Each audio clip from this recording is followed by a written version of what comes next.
course, medyo masaya na pag-uusapan natin ngayong umaga. I agree, Yora Chiki. Pagdating kasi sa relasyon bilang mag-asawa, dapat talaga tinutukoy at pinaglalaanan ng atensyon. Siyempre, makikichika sa atin ngayon itong si Kumaring Francine. Kasama ko nagluto kanina ng paella. Pero bago yan, ito muna ang kwento ng kumare nating si Weng ng Sampaloc, Manila. Nagkakilala si Weng at si Mister sa isang seminar.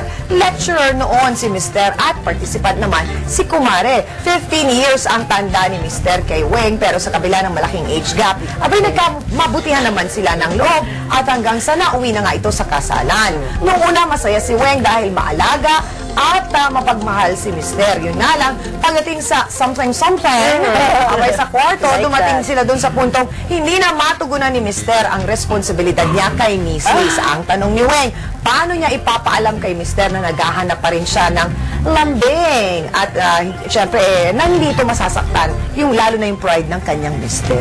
Chang, anong age na ba talaga ng lalaki? Baka naman 75 na, joke lang. Hindi ba sabi nila mga lalaki? Pero ang sabi nga nila, di ba mga lalaki tumanda, yakang-yaka. Ayun, tongkat ali ba yun? Pasimple, painumin mo ng tsaan na may ganon. So, hindi mo pagana. Hindi mo sasabihin na pinainom mo ng gano'n. Baka magulat lang hindi na ma-hurt. Bigla na lang. Ano nangyari? Ba't nagdamagan? Ako kasi kaya baka parang yung ginawa doon sa pelikula, di ba? Punuin mo ng kandila yung bahay, tapos mag-spaghetti kang gano'n. Sexy-sexy kang ganyan. Tapos pagdating ni Mister, sabihin sa'yo, o bakit? Honey, di ba tayo nagbayad ng kuryente? Bakit walang kandila? Yun ang nakakapitol doon eh. Yung nag-effort ka na. Nag-spaghetti ka pa, tapos sabihin ng Mister mo, honey, ano nangyari? Walang ilaw? Ano nangyari? Ganun talaga. Pero pwede yun. Magluto siya, magpa-sexy ka, prepare mo ng isang dinner na medyo, may mga yung aphrodisia. Ano ba yan? Papaya yata. Di ba? May ganon. Pwede rin siguro humiga si Mrs. sa lamesa. Sex in the City ng movie. Oo, sabi mo yun. Siya na yung sushi. Sex in the City. Wala talaga yung babae sa ibabaw. Subukan mo na yun. Hindi ko magagawa. Mahirap yata yun. Naku, wag niyo pong gagawin yun, lalo na kung babasagin ang lamesa niyo. Hindi, pero kung gagawin niyo rin, maglagay na rin kayo ng mansada sa YouTube. Para talaga sinitsyon ang dating, di pero ba? hindi siguro yung mga small notes, di ba, Francine? Sa banyo. Kasi hindi mo sila pwedeng diretsahin. Alam mo mga lalaki, takot sila sa mga ganyan. Pride, di ba? Kasi pagka hindi na Alam mo, ang sa akin siguro, ang pwede mo rin gawin, kausapin mo yung friends ng husband mo. Na pwede naman yung friends ang mag-ano, di ba? Kausapin naman yung friends. So wala sa age pala yan, hindi porket older yung mister, wala nang drive wala for sex. rin yan. Or baka naman may napapagod na sa iba. Uy, wag naman! Hindi ko!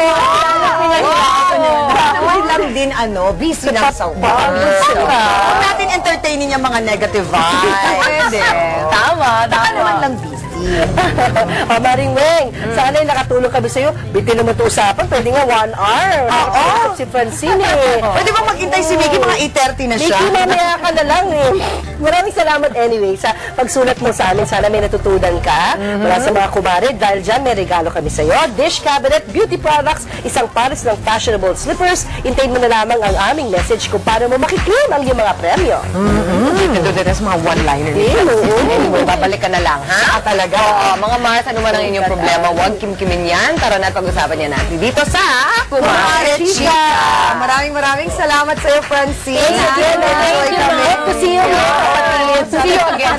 Dito more often sa Kapatid Network. Yan, 1 hour and 5 minutes na daw tayo magkakasama, kaya dalian ko na daw, di ba? So, huwag niyong kakalimutan ang ating paalala sa inyo na kung gusto niyong makibahagi sa aming chikahan dito, makisayaw sa Chiki Chiki Nuts, pwede niyong gawin yan. Susulat lang kayo sa amin at pwedeng mag-email, mas madali, sa kumareclub@tv5.com.ph. At para naman po sa mga tips ninyo at recipe na nais ibahagi sa aming mga kumare, pwede nyo rin ipadala yan. At kung wala kayong email, pwede kayong sumulat. Kumare Club News Department, TV5, 762 Quirino Highway, San Bartolome, Novaliches, Quezon City.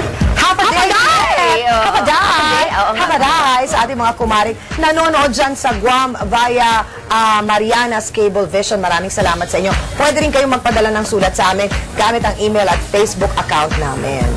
Eto, nagdag good news mga Mars. Kapag napili namin ang inyong sulat tulad ni Maring Weng, may regalo kayo mula sa mga partners natin dito sa Kumare Club. Sari-sari yan mula sa mga gamit pambahay hanggang sa mga personal ninyong gamit, pati pampaganda.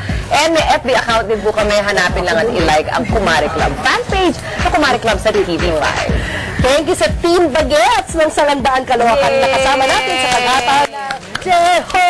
Ito pala ending ng dance natin. Bukas abangan nyo mga Mars kung sino naman ang mga ka-jamming natin sa sayawan. O paano mga Mars, kita-kita ulit tayo bukas alas 7 ng umaga para sa isang oras na kwentuhan, makabuluhan at eksklusibo para sa ating mga misis dito lamang sa Kumare Club. Dahil sa naman, kailanman, kapatid. O, sa na!